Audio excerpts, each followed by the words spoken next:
এই বিফ ভুনাটা যে কি মজা ছিল, আর সাথে ছিল আস্ত খাসি। আর এই ডেজার্টের রাজ্যে তো আমি একেবারেই হারিয়ে গিয়েছিলাম। তো কি আর করার, প্লেট ভর্তি খাবার নিয়ে বসে পড়েছিলাম। হ্যালো এভরিওয়ান, আসসালামু আলাইকুম, this is me Tanima. Welcome back to my new vlog. আশা করি সবাই খুব ভালো আছেন, আমি আলহামদুলিল্লাহ খুব ভালো আছি। তো আজকে সেজে গুজে একদম রেডি হয়ে বুফে খাওয়ার প্রিপারেশন নিয়ে চলে গিয়েছিলাম ধানমন্ডি প্যান প্যাসিফিক লাউঞ্জে বুফে খেতে। আর ওখানে চলছিল বাই 3 গেট 1 অফার। তো এই অফারটা তো কোনোভাবে মিস করা যাবে না, আর অনেক দিন ধরেই ইচ্ছা ছিল ওখানে গিয়ে ডিনার করার। তো ফাইনালি সুযোগটা হয়েই গেল। আর যেহেতু এখন অফার চলছে, অফার তো মিস করা যাবে না। তো এই হচ্ছে রেস্টুরেন্টের বিল্ডিংটা। তো আমরা ফার্স্টে ঢুকছিলাম বিল্ডিংটার ভিতরে। আর ধানমন্ডিতে তো প্রচুর জ্যাম ছিল, কি বলবো, সবসময় হয়তো বা এই ফ্রাইডে স্যাটারডে ধানমন্ডিতে জ্যাম থাকে। আর আমার তো মনে হয় প্রত্যেকটা দিনই ধানমন্ডিতে জ্যাম থাকে। তো যাই হোক, জ্যাম থাকুক আর যাই থাকুক, বুফে তো আজকে খেতেই হবে।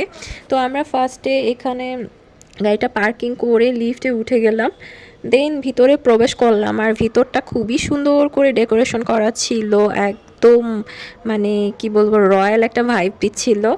তো তখন আসলে বুফে টাইম স্টার্ট হয়নি, ওদের বুফে টাইমটা স্টার্ট হবে 7টার পর থেকে।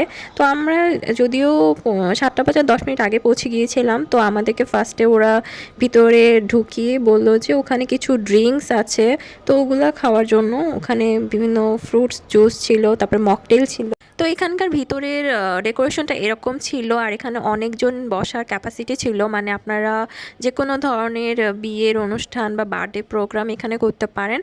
তো দেখতেই পাচ্ছেন যে ধানমন্ডির এই রোডটাতে কী পরিমাণে জ্যাম।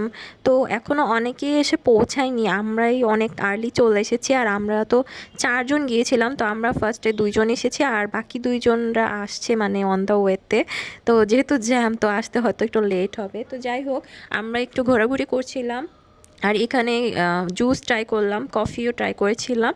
তারপরে হচ্ছে আমরা ভিতরে ঢুকে গেলাম। আর ভিতরে তো এতগুলো আইটেম, আমার মাথা খারাপ হয়ে যাচ্ছিল, এত কিছু ছিল। মানে সব ধরনের খাবারই ছিল, বাঙালি খাবার, চাইনিজ খাবার, দেন হচ্ছে বারবিকিউ, সি ফিশ, সালাদ, ডেজার্ট। আর ডেজার্ট দেখে তো আমার মাথা পুরাই নষ্ট হয়ে গেছে, এত এত ডেজার্ট। তো আমি খাবারগুলার একটু ক্যাপচার করে নিচ্ছিলাম। তো আমার কাছে খাবারগুলো খুব সুন্দরভাবে ডেকোরেশন করা মনে হচ্ছিল। আর ওদের সার্ভিসও অসম্ভব ভালো ছিল, ওরা প্রত্যেকেই খুব ভালো সার্ভিস দিয়েছিল। আর এইগুলো ছিল স্যুপ। স্যুপ আসলে আমার ট্রাই করা হয়নি, আমি ফার্স্টে ডেজার্টের দিকে চলে গিয়েছিলাম ডেজার্ট ট্রাই করার জন্য। বাট মেইন কোর্স তো আগে কমপ্লিট করতে হবে, তাই না? তো ডেজার্ট তো পরে। তো আমি ফার্স্টে হচ্ছে কিছু খাবার নিয়ে নিয়েছিলাম। আর দেখতে পেয়েছিলাম কাচ্চি বিরিয়ানি ছিল, তো কাচ্চি বিরিয়ানিটা আমি নিয়ে নিয়েছিলাম। আর হচ্ছে মাটন নিয়েছিলাম, বিফ নিয়েছিলাম, দেন ফিশ ফ্রাই নিয়েছিলাম, আরও অনেক কিছু নিয়েছিলাম। এটা ছিল মেজবানি বিফ। আর এটার কথা আমি কি বলবো, এত মজা ছিল, রান্নাটা খুবই ভালো হয়েছিল, একদম অরিজিনালি মেজবানি বিফ খাচ্ছি মনে হচ্ছিল আমার। এখানে চিকেনেরও অনেক আইটেম ছিল, বাট চিকেন আসলে আমার ট্রাই করা হয়নি, কারণ চিকেন আমার অত ভালো লাগে না। তারপরে নান রুটি ছিল, পরোটা ছিল, প্লেন রাইস, পোলাও ছিল, তারপরে মেক্সিকান রাইস ছিল, আর কাচ্চি বিরিয়ানিও ছিল। কাচ্চি বিরিয়ানির রাইসটা অনেক জোস ছিল, মাংসটা এভারেজ, বাট রাইসটা আমার সব থেকে ভালো লেগেছিল। আর এইটা হচ্ছে ডেজার্ট কর্নার। উফ, এই ডেজার্ট কর্নার তো আমার মাথা খারাপ হয়ে গেছে, এত এত ডেজার্ট। আর আমি তো একদম সেই লেভেলের ডেজার্ট লাভার। তো এই জন্য আমি অল্প অল্প করে খাচ্ছিলাম, কারণ ডেজার্ট খেতে হবে অনেক বেশি করে।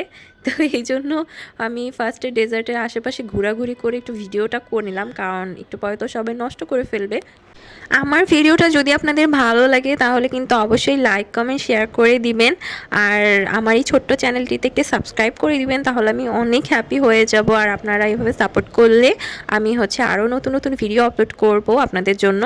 এখানে কিন্তু আপনারা ওয়াফেলও পেয়ে যাবেন, আর ওয়াফেলের অনেকগুলো ফ্লেভারও ছিল, স্ট্রবেরি ছিল, চকলেট ছিল, তারপর দোসাও কিন্তু এখানে পেয়ে যাবেন। মানে কি নেই, এখানে সব কিছুই রয়েছে একই ছাদের নিচে। তো এরপরে এই যে এখানে কিছু আপনারা ফাস্টফুড আইটেমও পেয়ে যাবেন, যেমন বার্গার, হটডগ, পিৎজা। তারপরে এই ছিল সেই আস্ত খাসিটা। এই খাসিটা আসলে আমি খাবারের সাহস পাচ্ছিলাম না যে কোথা থেকে শুরু করব। আর অনেক ধরনের সি ফিশ ছিল, এরকম চিংড়ি মাছ ছিল, ক্র্যাব ছিল, স্কুইড ছিল, অক্টোপাস ছিল। সব কিছুই ছিল আসলে এখানে। এগুলো দেখলেই মনটা ভরে যায়, আর কি টেস্ট করব। তারপরও ট্রাই করেছিলাম একটু একটু টেস্ট করার জন্য। আর বুফেতে আসলে আসলে চিন্তা করা হয় যে অনেক বেশি করে খাবো, বাট অত বেশি খাওয়া যায় না। সত্যি কথা বলতে একবার নেওয়ার পরেই আমার পেট ভরে গেছে, আর খেতেই পারিনি। আর আমি খাবার নষ্টও করি নাই, খুব অল্প পরিমাণে নিয়েছিলাম, এই জন্য পুরোটাকে কমপ্লিট করতে পেরেছি আর নষ্ট হয়নি। তো এটা ছিল আমার খাবারটা। আমি ফার্স্টে নানুটি দিয়ে মেজবানটা ট্রাই করছিলাম, এত মজা লাগছিল। এখন আমার ভিডিওটা দেখে আবার খেতে মন চাচ্ছে। বিফটা কিন্তু অনেক সফট হয়েছিল, মানে ওয়েল কুকড ছিল, আর হাত দিয়ে ধরলেই ছিঁড়ে যাচ্ছিল। আর মাটনটাও অনেক টেস্টি ছিল। আমি মাটনের এই পিসটা নিয়েছিলাম, এটা আমার খুবই ভালো লাগে। আর মাটন রান্নাটাও খুব মজা ছিল। আর এখানে কিছু আচারের আইটেম সার্ভ করা ছিল, তারপর সালাদ ছিল, ফ্রুটস ছিল। তো আমি এইগুলাও কিছু কিছু ট্রাই করেছিলাম, ওগুলো ক্যাপচার করা হয়নি। তো এখানে অনেক ধরনের সালাদ আইটেম ছিল, ও আপনি চাইলে ওরা আপনাকে বানিয়েও দিবে কাস্টমাইজ করে। আর এইখানে ছিল মকটেল, এই মকটেলটা আমরা ট্রাই করছিলাম। মকটেলটা আসলে তেমন একটা ভালো লাগেনি কেন জানি, কারণ ওটা আমার লেবুর শরবতের মতো কিছুটা লাগছিল, আর কিছুটা জিঞ্জারের ফ্লেভার পাচ্ছিলাম। সব কিছু মিলিয়ে আমার এই বুফেতে অনেক ভালো লেগেছে। আপনারা অবশ্যই প্যান প্যাসিফিক লাউঞ্জে আসবেন আর এখানে খাবারগুলো ট্রাই করবেন, খুবই ভালো লাগবে। আমার এই ভিডিওটা আপনাদের কেমন লাগলো অবশ্যই কিন্তু কমেন্ট করে জানাবেন, আর আমার এই ছোট্ট চ্যানেলটিতে প্লিজ সাবস্ক্রাইব করে দিবেন, আর লাইক শেয়ার করতে কিন্তু একদমই ভুলবেন না। তো সবাই ভালো থাকবেন, আজকের মতো এই পর্যন্তই, আল্লাহ হাফেজ।